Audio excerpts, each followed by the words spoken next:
Good afternoon. Across Ghana's 16 regions, you're live on JoyNews Today on the JoyNews channel with me, Sweetie Abochi. Coming up, President Akufo-Addo asked NDC flag bearer John Dramani Mahama to state how he will fight illegal mining. Where do you stand? What are you telling the people of Ghana? Because every time you speak from one corner of your mouth and you speak from another corner of your mouth. We have details as JoyNews checks reveal illegal miners have defied a legal action brought against them by local farmers and have started polluting the only stream in Atronsu close to Bekwai in the western region.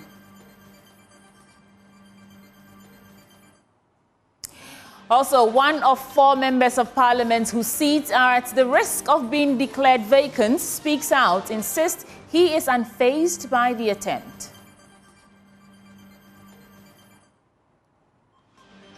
We also have more from Parliament, where the NDC MP has been detailing his reasons for filing to contest as an independent candidate.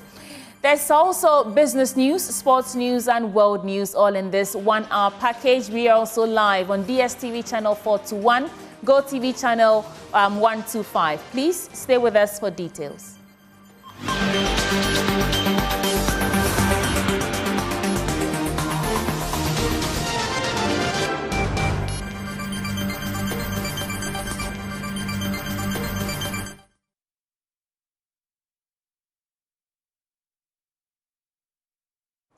My name is Sweetie Abochi. Many thanks for your company. Let's get into the details, starting with President Akufo-Addo is asking flag bearer of the opposition, National Democratic Congress, that is John Dramani Mahama, to share his plan to fight illegal mining. The president has come under a lot of pressure from civil society organizations and other pressure groups to halt illegal mining. Speaking in the Savannah region, President Akufo-Addo taunted former President John Dramani Mahama, asking for a more concise way to fight illegal mining. The same way, this Galamsey matter, which has risen a lot in Ghana today. In the last election in the mining districts of the country, the MPP did very badly.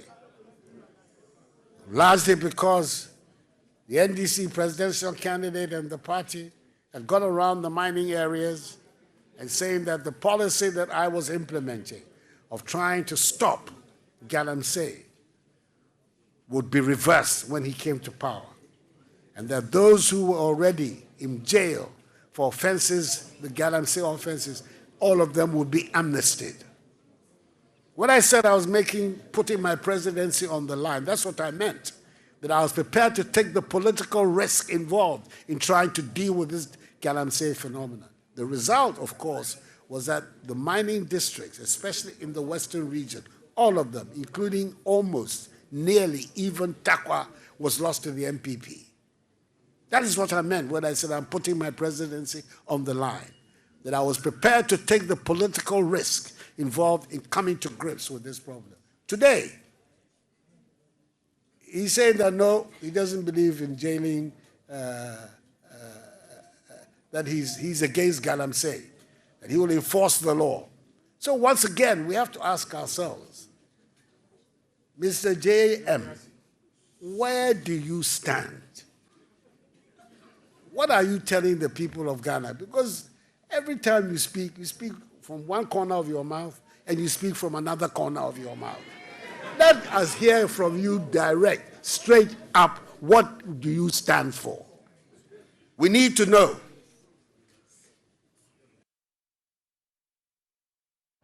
Interesting submission there from the president. Meanwhile, in a small fishing town of Atronsu, close to Bekwai in the western region, illegal miners have defied a legal action brought against them by local farmers and have started polluting the only stream in the town. The miners claim to be working under the community mining scheme, but our checks indicate the mining activity is illegal. Farmers in the small farming town have been fighting a proposed community mining scheme in court, seeking to protect their lands and only water source. Erastus Asari Donko tells us more. They are trying to rob us in broad daylight. This thing will not help our children if we allow it. These are peasant farmers who have nothing but their lands and this beautiful ecosystem close to Seshibekwai. Two persons who do not hail from the town came under the banner of community mining to do small-scale mining, but the people said no.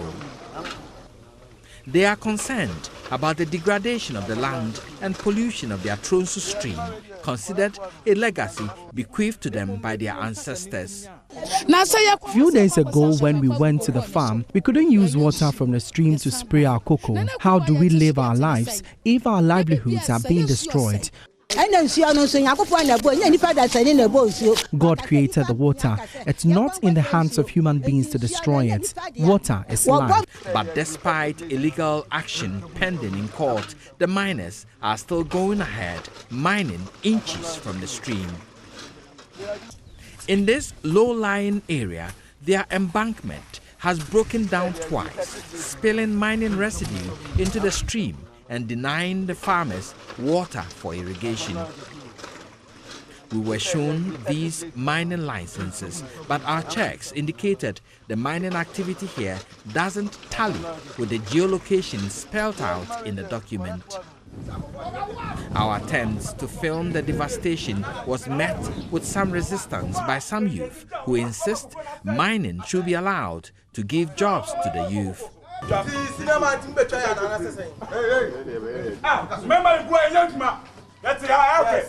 We are men with no jobs. You have gone to school and you have a job. If you dare bring them to my land, I swear I'll go to jail again.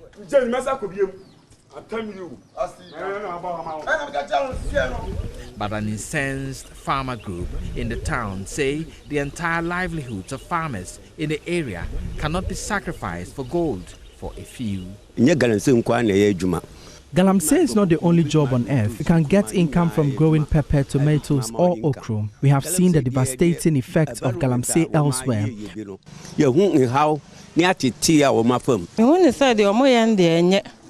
What they are doing is not good. It is denying us of food. Farming is what puts food on the table for us. If they destroy the land, how would we survive?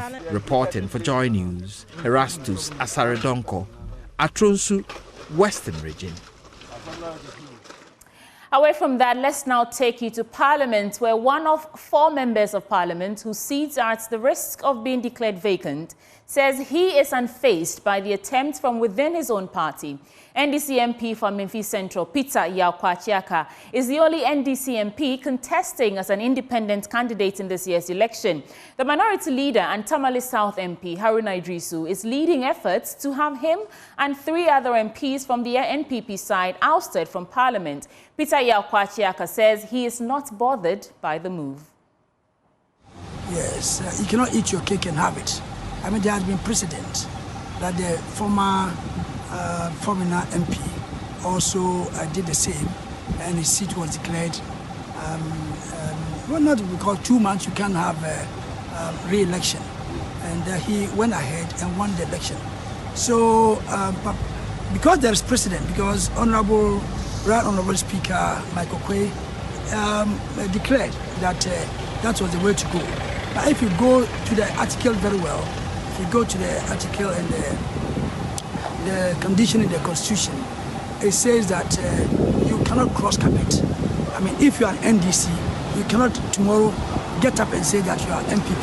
And I believe that that is why they put that clause there, to avoid that. Because before, when that clause was not there, if you are NDC, the next day you could walk to the other side and then come back. So prevent that, they put this clause. I believe, I'm not a lawyer, I'm an engineer, and that if you are independent, you cannot change your situation in Parliament there, that you are independent, now you want to become an NDC or MPP. I believe that is the reason why that clause was put there, because now I have not declared that I've left the party. I'm only declaring my intention that in the next Parliament, I want to be an independent. And so if somebody is also an NDC or MPP now, and he wants to go independent, he's not saying that he's leaving MPP. He's saying that in the next Parliament, he doesn't want to go with MPP again. I believe that's how I understand it. So you are ready for the consequences if the seat is declared vacant? Oh, of course. If you take any action, there should be a reaction. So you must be ready for it. What is it? Because if you say you are going independent and the speaker rules that your seat is vacant, what can you do? You cannot challenge the law because there has been precedent already. I know there has been precedent, but sometimes in court, judges make mistakes. So it depends on the speaker what he's also going to say. That whether if you declare your intention for the next parliament to stand in the name of another party or independent, it means that now your seat should be declared vacant. Well, it's up to them to interpret the law, not me. Executive Director of Parliamentary Network Africa, Samir Obeng, has been reacting to this, and he spoke earlier on News Desk. Well, for a parliament that for almost 4 years has had real showdowns, so to say, with the numbers, the number dynamics. Obviously, any further change in numbers at this dying moment of the tenure of the parliament can affect what happens in the parliament. If things go down to the votes with elections almost around the corner, we know how politicians like to take advantage of every situation that they find themselves in, especially when elections are staring them in the face. So it has a way of affecting government business, but that is if it goes through.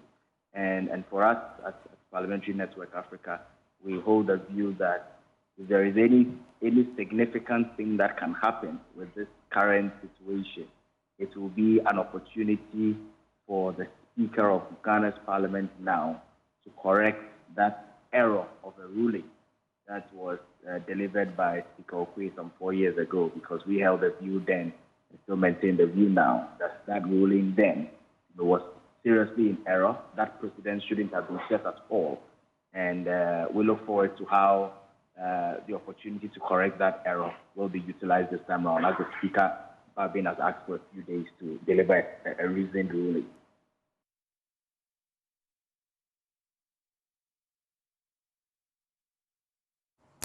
Let's bring you a conversation on the back of those 4 MPs who are seeking, whose seats may be declared vacant. Kweku Asante joins us. Now, Kweku, earlier this morning when we spoke to Mr. Kwache on the back of his seats being vacant, he says it was one of the funny moments in politics.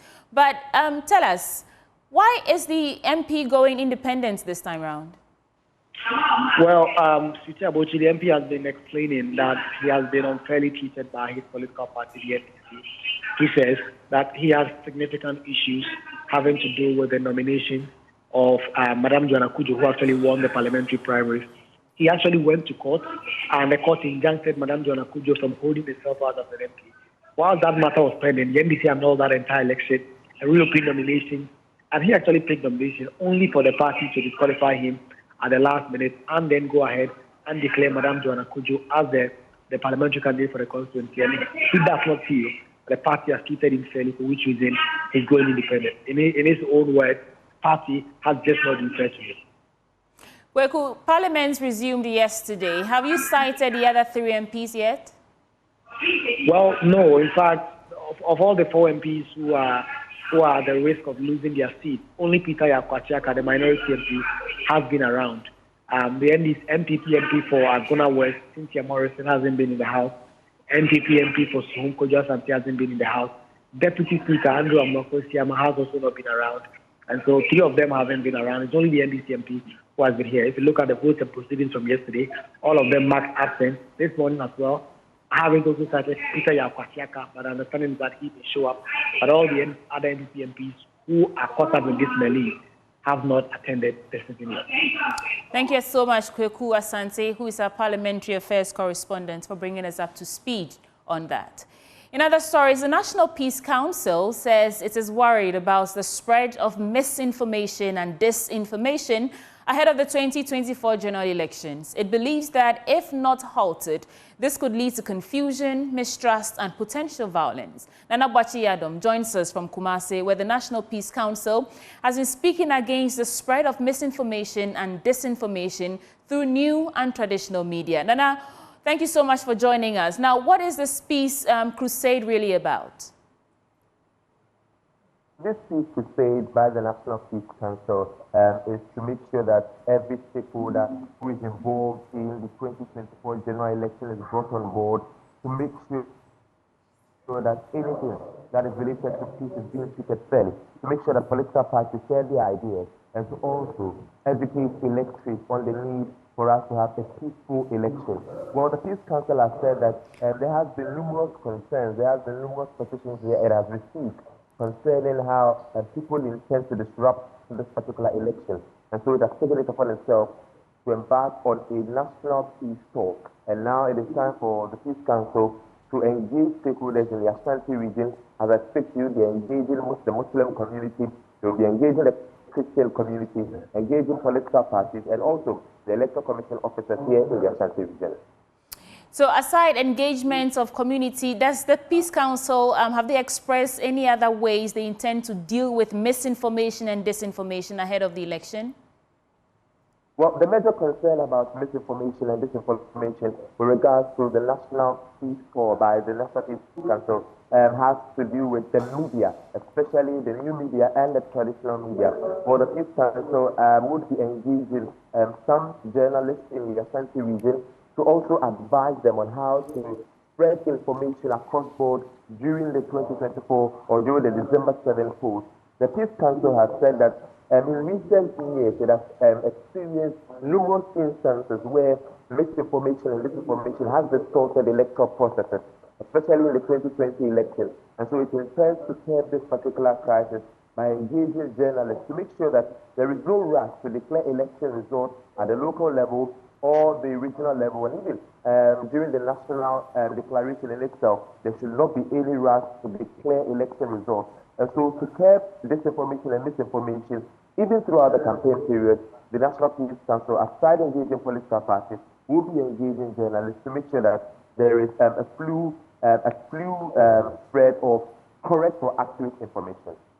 Thank you so much, Nana Boakye Dankwayadom, coming to us live from Kumasi, where the National Peace Council is holding the crusade against misinformation and disinformation.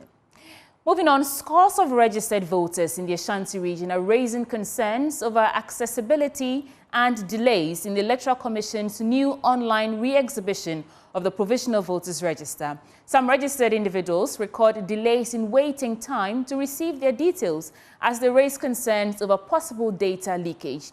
Now, in preparation for the 2024 election, the Electoral Commission is involving eligible voting public and all stakeholders in an electronic exhibition and verification. Clinton Yabua has been monitoring the exercise in Kumasi and tells us more.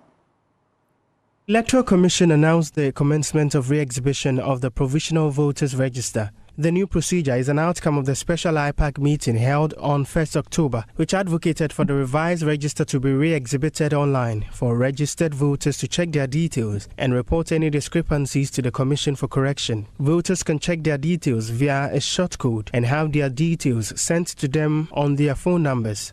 Scores of voters, however, expressed mixed reactions as they raised concerns over cybersecurity levels, delays, and accessibility. When I entered the code, they told me to wait. They will send me, they will send me details about everything. But I waited for more than 15 minutes and I didn't get anything, so I had to enter the code again. It's safe for me, but not safe for everyone. If your phone gets missing right now, what will you do? I consider that if you enter the code, your number that was taken to register the voter's ID, they will send the code to that number. So if you have any issue with your SIM card and everything, I don't think you get the message too. Well, it may leak us in if you might be asking someone to do it for you, or maybe if someone is trying to use it for misleading purposes also. Yeah, that's one of the ways that it might leak.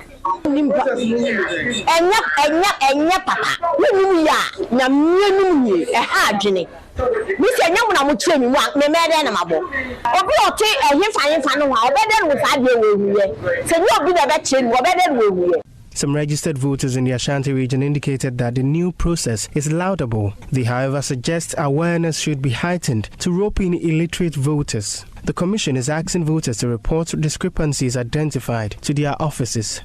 Taking a risk from your workplace or your home to the registering office to go through all those processes, I don't think it will be quite hectic though. But based on your situation and where you are, will let you know if you do the guitar, it will help you, or if you go to the office and go and check if everything is okay for you. But for me, stay at your comfort zone and just dial the code and do everything. Verifying that these are my details, my name, my age at registration, my sex, and even the polling station. Yeah, so it will help, maybe it will help both the uneducated and the educated know, as long as they are taking through the process.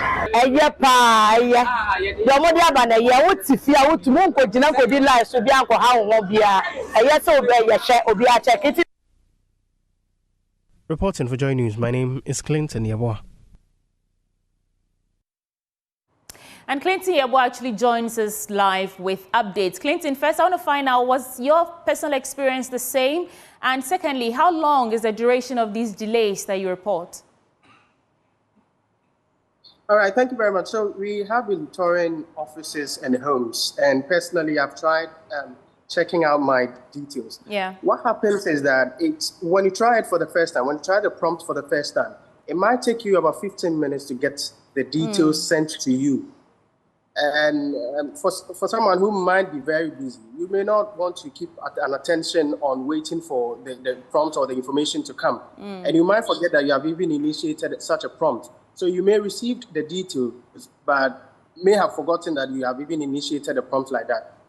And the second part is that the number I use to register for my voters card will be the one that the information will be sent on. So in an event where I do not have the number around, or my number is with somebody, or my phone is with somebody, it means the person is getting access to the information that will be sent to the number or to my phone. And that is, I think, equally the concerns that people who are computer literate are raising. And I saw that in your report that there was a woman who was saying that if not you assisting her, she wouldn't have known how to navigate this. Do we have more reports of that, who are people who are not upwardly mobile and are struggling to verify the details because they don't know how to navigate it? Yes, a lot. Almost, yes, a lot. Almost every person we have engaged got the first-hand information from us. Many are not aware that this is even the exercise going on. The code the code to check the information, they are not aware. And even when we start how to go about it, we have to be the ones, aside reporting, have to be the ones to take them through the process. And so when you think about the people who may not be computer literate, it will be very difficult and a very struggling moment for them to check. Thank you so much, Clinton Yeboah. Obviously, the Electoral Commission has some more education or, spreading the information out there to assist people to verify the details. But let's move on and do some other stories. And the Chief of Staff, Akufo-Addo, says the new Patriotic Party will activate all structures to ensure vigilance in this year's polls. According to her, after the 2012 election experience, which led to the party turning to the Supreme Court, the NPP has remained vigilant in the protection of the party's votes. She entreated party supporters to cover all grounds for the party's flag bearer, Dr. Mamudu Bawumia, to help the party win this year's election. Nanaya Ojima tells us more.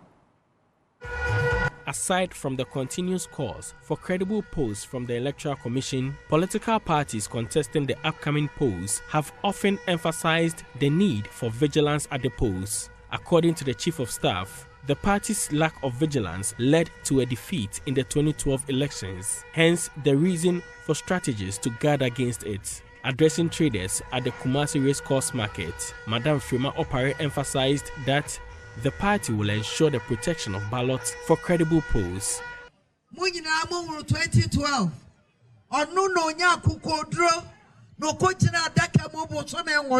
You all witnessed the bravery Dr. Bawumia exhibited in court during the hearing of the election petition. He proved the election was rigged. That will not happen anymore. We are now vigilant as the opponents.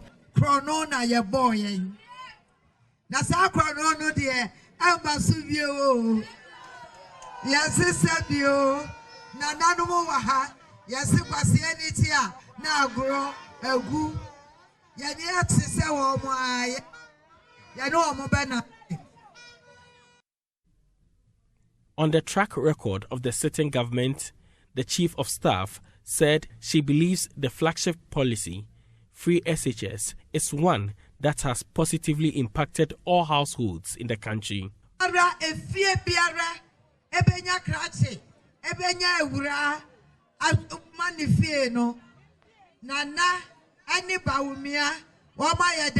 Nana-Addo and Bawumia governments rolled out the Free SHS policy to educate children in all households. If we want this to continue, the NPP will have to be retained. She says,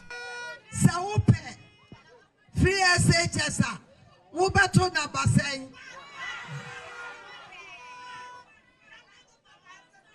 Sawu pesa omuko akoton wontuma asana wubako skua Wubato the same. Madam Frima Opare also charged party supporters to enhance their campaign for the party to retain power. For Joy News, Nanaya Ochima, Kumasi. Let me take you back to our earlier story on Galamsey and have a conversation on that story in the small town of Atronsu, close to Sefribekwai in the western region, where illegal miners, have defied a legal action brought against them by local farmers and have started polluting the only stream in the town. Erastus Asaridonko joins us. Erastus, it's good to talk to us. Put this in perspective for us. So the local farmers in Atronsu have taken legal action against these illegal miners, yet it has not deterred them. And we saw that one of those illegal miners was threatening that he could go to jail again. What's the story there?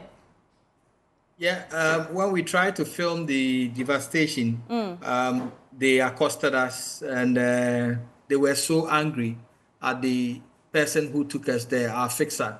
Yeah. And so he was the one they were warning that if he dares take us to another of their sites, then definitely he's going to go to jail again. It means they're going to harm him. That's what you heard him say there. But I must say that, yes, to answer your question, the people of Atronsu have initiated a legal action against the miners.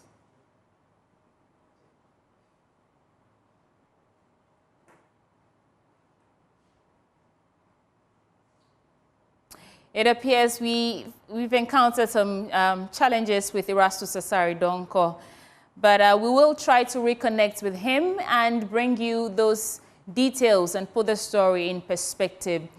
But let's do some other stories now and zoom into the National Science and Math Quiz. Ashaman Senior High School has pulled off a dazzling academic heist, snatching victory from Agri Memorial Zion Senior High School in the final round of the preliminary contest to clinch their spot in the 1/8 stage of the 2024 National Science and Math Quiz.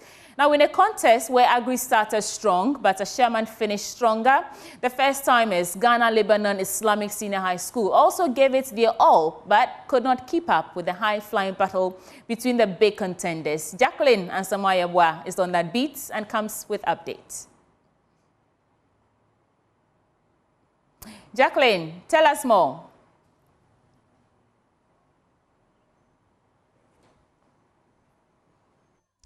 Well, Sweetie, good afternoon to you and our lovely audience this afternoon.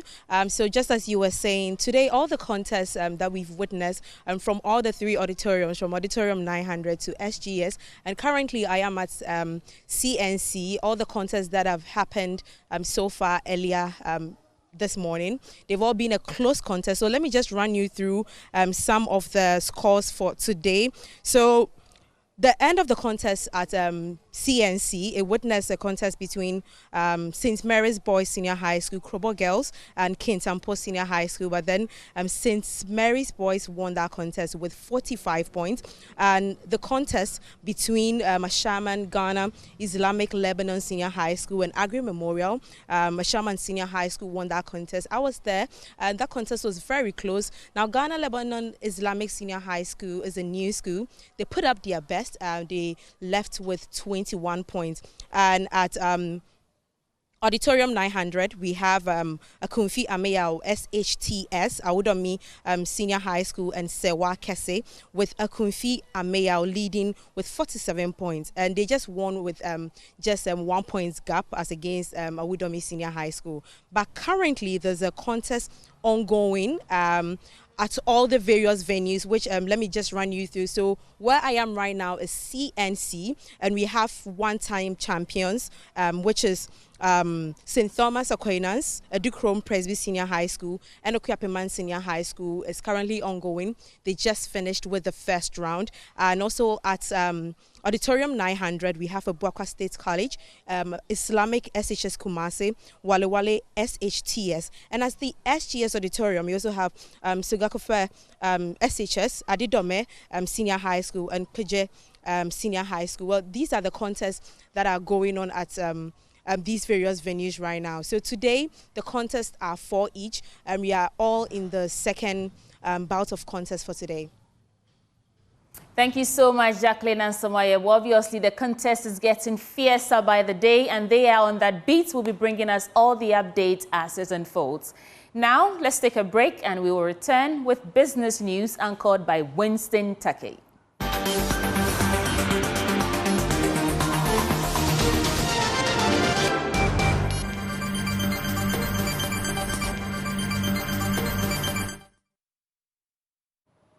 It's time for business on JoyNews Today. My name is Winston Taki, and our first business story.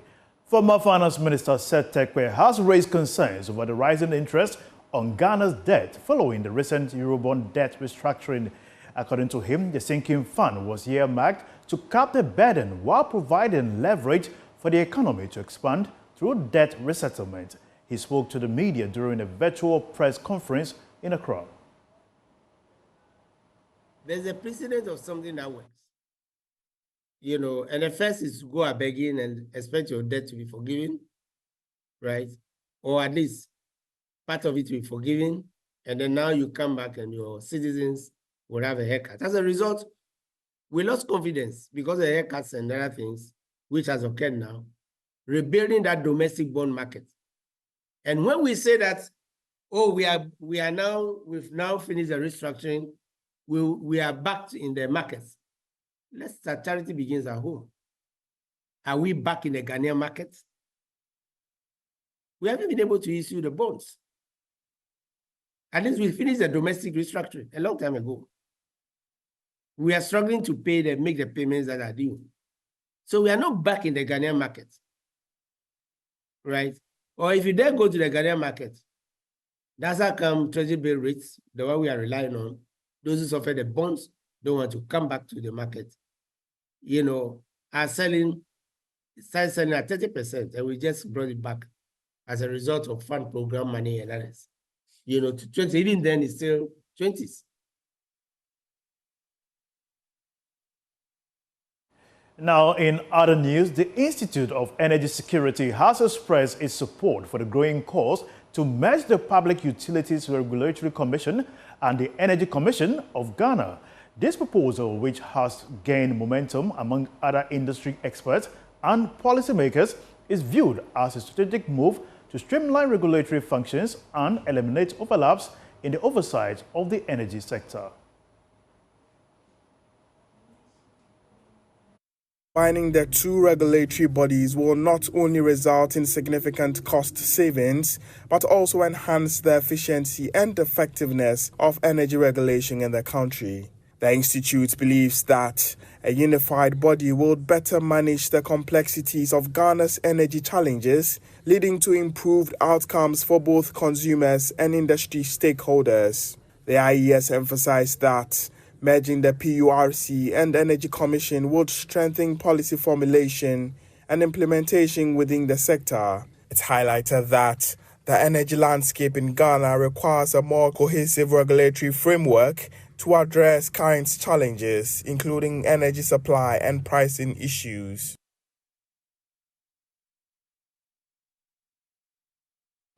That'll be all for business on JoyNews Today. My name is Winston Taki. We'll be back with sports and showbiz after this break. Stay tuned.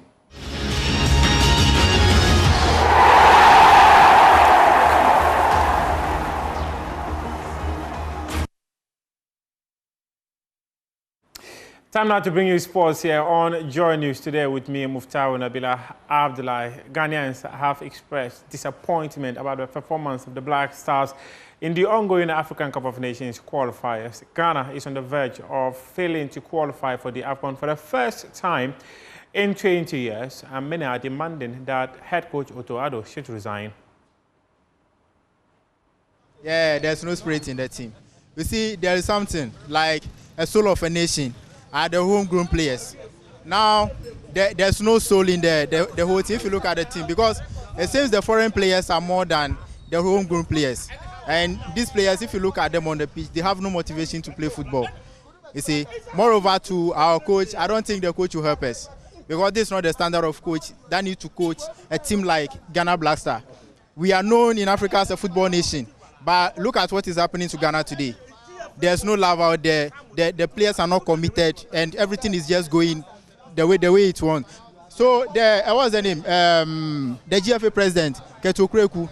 I think the GFA president, I think the whole GFA secretariat, they need to sit up, because what is happening is not good. It's not good at all. If Ghana footballing nation can employ a trainer scout, to come and coach a national team, a big team like Ghana Black Star, Charlie, is very awful. They need to do something. Kwesi onye that good, onye that excellent, but rather than we're exposing him and say we're a kindergarten coach. He's not supposed to even be under 17 coach of Black Stars. We are a winning country. Yeah, we have history. We've won many trophies. You don't go for a substandard coach like Akufo-Addo. Look at him. Where's the formation, boy? Who shall now I say a circle 11 and a slam down 11 for the guy should resign. The whole Black Stars should be dissolved. The question is, you want us to go to AFCON? Etia football na kesedi kan kadara. Yenya new A. Ese dissolve your football no. The playing body, Ediban management so. Ni nyina esi egunu. Nyami ene etua Black Star kanu. Because problem ho ese solve yen tackle problem no.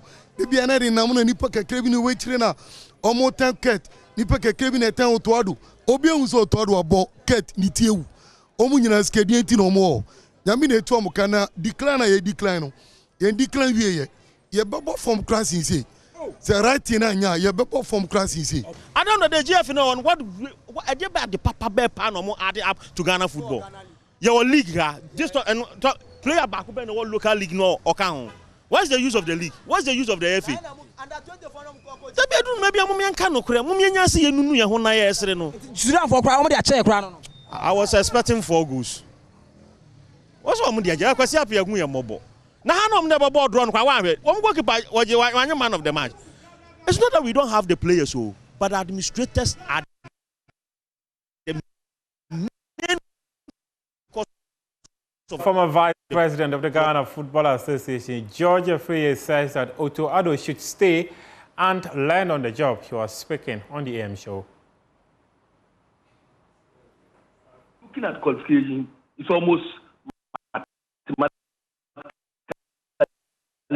impossible. Yes. That's number one. For me, I'm not one of those who will say we have to sack Otto. We are not sacking Otto. We have to keep faith with him and make sure that he continues the process he has started.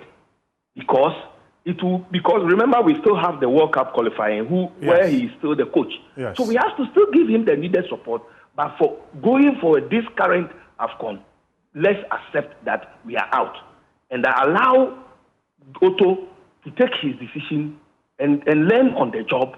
And for me, I think that we should allow him to learn on the job and then we move forward. That's all I can say.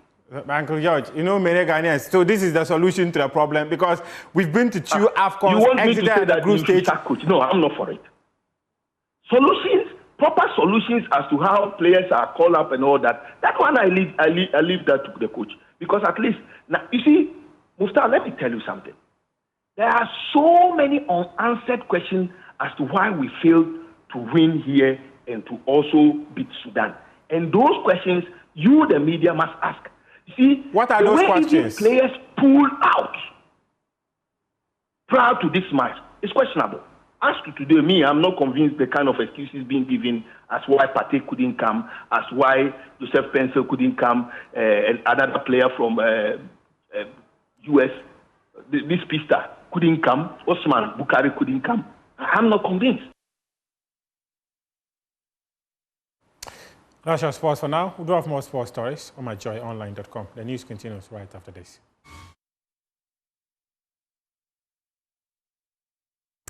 You're still live on Joy News Today, and let's do some world news now. Kenya's parliament has begun the final step to remove Kenya's deputy president from office. An overwhelming majority voted in the National Assembly last week to approve his impeachment, setting the stage for the two-day trial in the Senate that decides whether or not to oust him. The deputy president faces 11 charges, including corruption, inciting ethnic divisions, and undermining government, all of which he denies. The row follows his recent fallout with President William Ruto, who's remained silent about the matter.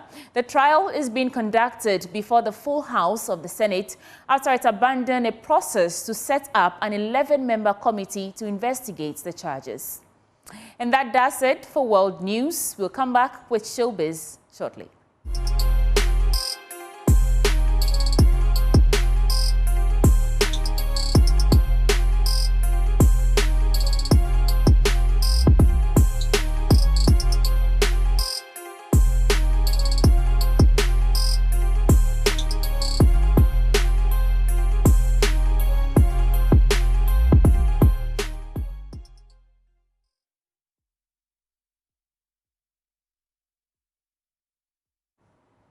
And this is a Showbiz segment on JN Today. Now, for our first story, Ghanaian poet and playwright Chief Mumin has cited a lack of political will to enforce laws as the reason for the increasing cases of illegal mining in Ghana. Speaking to Joy FM's Showbiz A to Z, he stated that until the entire structure of the government makes it a priority to end illegal mining, all attempts to tackle the menace will be elusive. Our thesis in this whole I'm saying is that our problem is the state. Okay. And the state in political science encompasses the different actors. At the very top of the state is the government in power. And then all the organs of government, parliament, including even the various political parties that make up the state. And I feel that once our governance and state system has been ineffective, no matter the ideas, no matter how brilliant the policies are, if we do not have political will to implement the laws, to implement those policies, to hold people accountable, to hold ourselves, because we ourselves are complicit in the deed, accountable, then this problem is only going to get worse and worse and worse and worse. So now the big question is, how do we change the state approach to Galamsey? For me, it's not rocket science. All right. It comes down to the political will until we have leadership that is willing to exercise its power, just as how we've seen the leadership exercise power in the incarceration. I know Uncle has a big issue with me. And this week we'll expand further on this, but that has been my central thesis, and we will continue to underline all the points that I make, that until the state acts, until from the district assembly level all the way to the presidency, if that system fails, then there is no way. We'll only be pouring water in a leaking basket. Ghanaian poet and playwright there, Chief Mumin, adding his voice to the fight against illegal mining. And on that note, we are wrapping up for Joy News Today. With me, Sweetie Abochi. But for more news, do log on to myjoyonline.com and read the latest updates on all the stories in and around the world. Thank you so much for watching. It's bye for now, but do stay for Marketplace coming up next. Thank you.